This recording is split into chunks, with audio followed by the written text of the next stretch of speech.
Assalamualaikum warahmatullahi wabarakatuh. Perkenalkan, nama saya Kinazih Widi dengan NIM 2005121404 dari kelas SI 2020B. Kali ini saya akan membawakan materi sejarah internet dari mata kuliah jaringan komputer oleh dosen pengampu Pak Agus Prihanto.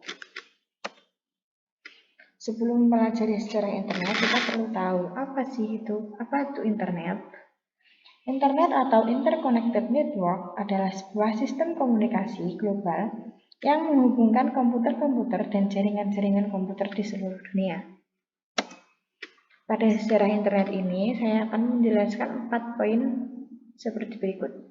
Yang pertama, sejarah internet di dunia. Yang kedua, runtutan sejarah internet. Yang ketiga, masuknya internet ke Indonesia. Yang keempat adalah aplikasi internet. Langsung saja, sejarah internet di dunia. Sejarah internet di dunia dimulai pada tahun 1969. Saat itu, Departemen Pertahanan Amerika (DARPA) atau Defense Advanced Research Project Agency memutuskan untuk mengadakan riset penelitian tentang cara menghubungkan sejumlah komputer sehingga membentuk jaringan organik. Program riset ini dikenal dengan nama ARPANET. Pada tahun 1970, sudah lebih dari 10 komputer yang berhasil dihubungkan antara satu komputer dengan komputer yang lainnya. Keberhasilan menyambungkan antar komputer ini kemudian bisa membuat mereka berkomunikasi dan membentuk sebuah jaringan. Pada awal ditemukannya internet, mereka mendemonstrasikannya menggunakan software dan hardware berbasis Unix yang merupakan cikal bakal terciptanya Linux.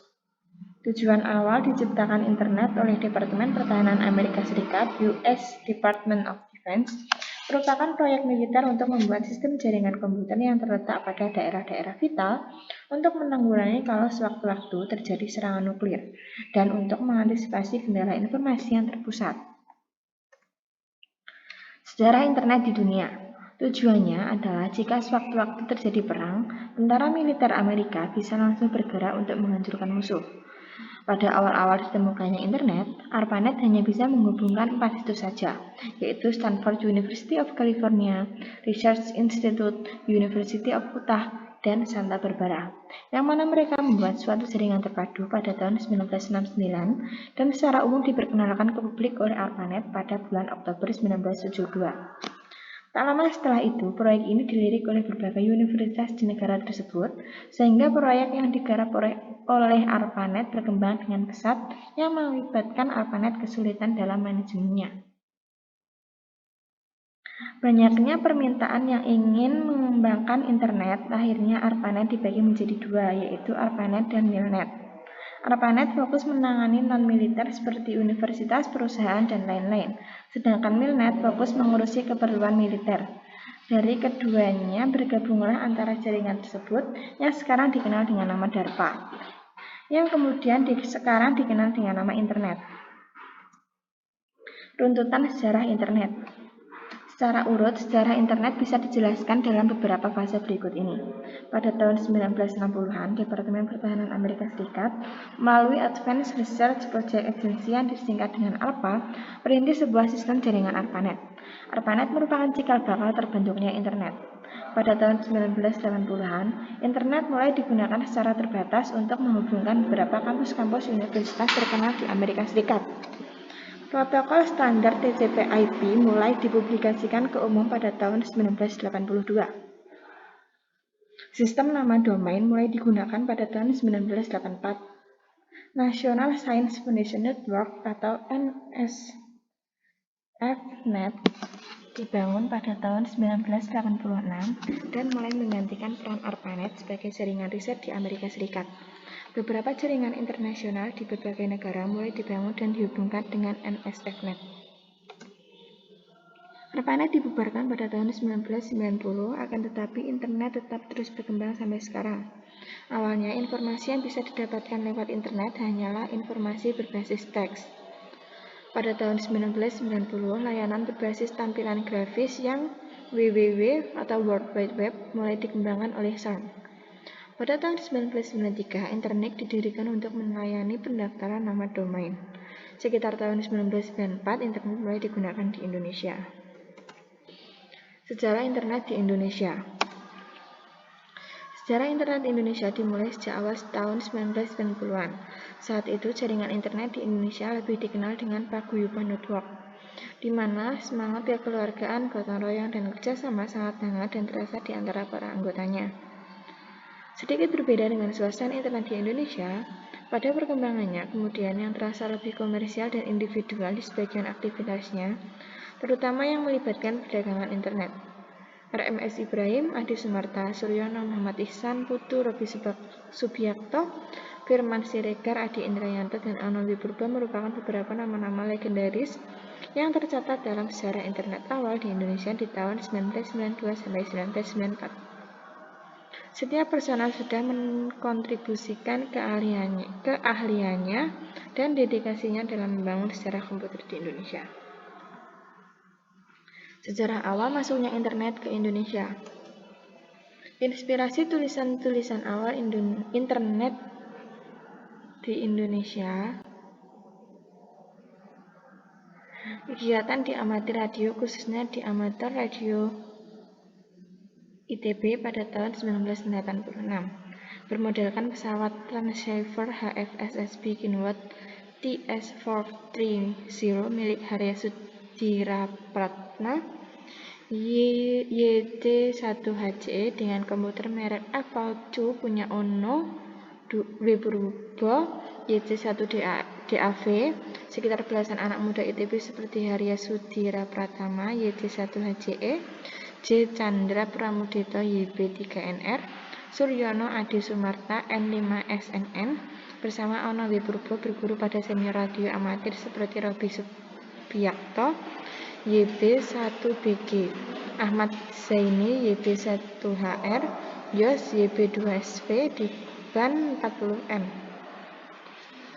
Robi Subiakto merupakan pakar di antara para amatir radio di Indonesia, khususnya untuk komunikasi data paket radio yang kemudian didorong ke arah TCP/IP.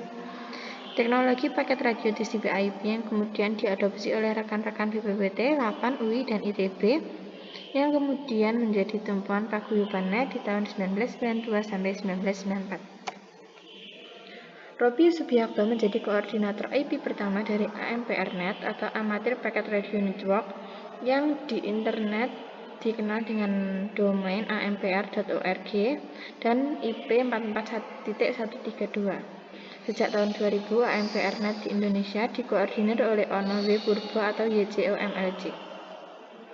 Koordinasi dan aktivitasnya mengharuskan seseorang untuk menjadi anggota Orali dan dikoordinasi melalui mailing list Orali seperti orali@news@yahoo.groups.com. Di tahun 1986 sampai 1987 yang merupakan awal perkembangan jaringan paket radio di Indonesia, Robi Subiakto merupakan pionir di kalangan pelaku radio amatir Indonesia yang mengaitkan jaringan amatir Bulletin Board System atau BBS, yang merupakan jaringan email store dan forward yang mengaitkan banyak server BBS amatir radio seluruh dunia agar email dapat berjalan dengan lancar. Penyedia internet di Indonesia era 1994. Internet Service Provider atau ISP adalah atau penyedia internet yang pertama kali ada di Indonesia itu adalah IPTECnet, yang secara resmi berdiri dan mulai beroperasi pada awal tahun 1994. Pada tahun yang sama muncul pula PT Indo Internet atau Indonet yang dikomandoi secara paruh waktu oleh Sanjaya. Indonet adalah penyedia internet komersial pertama di Indonesia yang mendapat lisensi dari PT Lintas Arta. Waktu itu mereka belum begitu paham tentang bisnis internet di Indonesia, mengingat masih sedikit dan terbatasnya pengguna.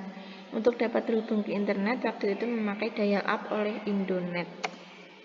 Manfaat internet. 1. Untuk sarana konektivitas dan komunikasi. Internet dapat menghubungkan hampir seluruh dunia.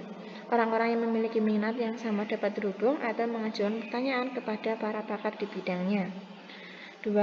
Untuk akses informasi, pengetahuan, dan edukasi, internet mengandung beragam pengetahuan dan informasi yang tidak ada habisnya. Internet memungkinkan kita mempelajari topik apapun, Internet berguna dan sangat membantu di bidang pendidikan sebab materi tentang berbagai ilmu bisa didapatkan di internet. 3. Alamat dan pemetaan. Internet dapat membantu pengguna untuk mendapatkan alamat atau mencari tahu lokasi di setiap tempat di dunia. Melalui peta dengan bantuan teknologi GPS atau mesin pencari seperti Google, kita bahkan bisa menemukan rute tercepat ke lokasi tujuan. 4. Kemudahan bisnis. Internet memberi kemudahan pada dunia bisnis, melakukan jual beli dan transaksi.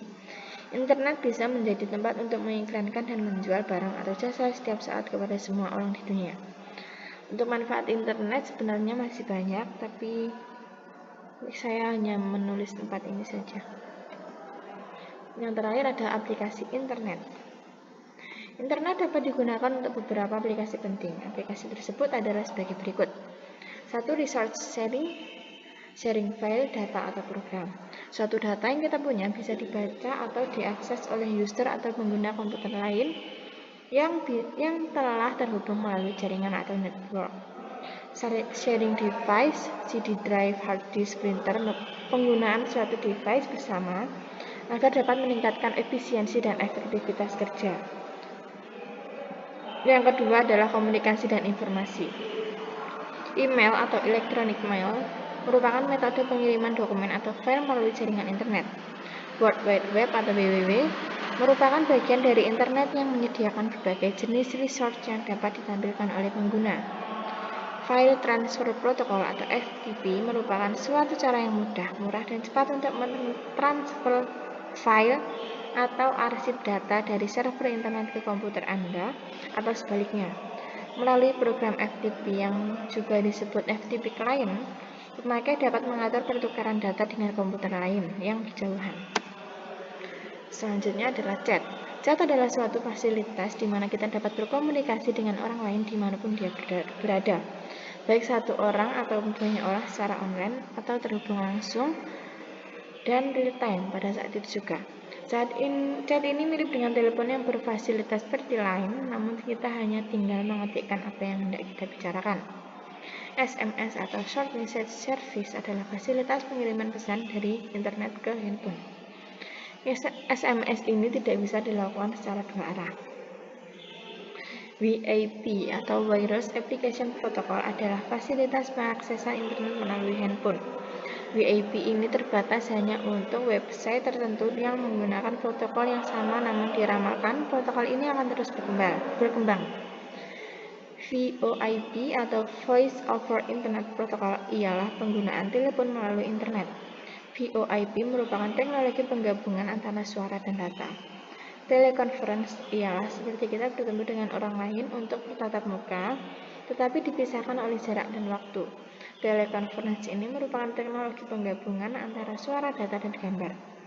Mailing list merupakan pengembangan dari email, di mana melalui mailing list ini kita dapat membentuk suatu grup tertentu dengan menggabungkan alamat email orang-orang yang akan bergabung ke dalam mailing list tersebut.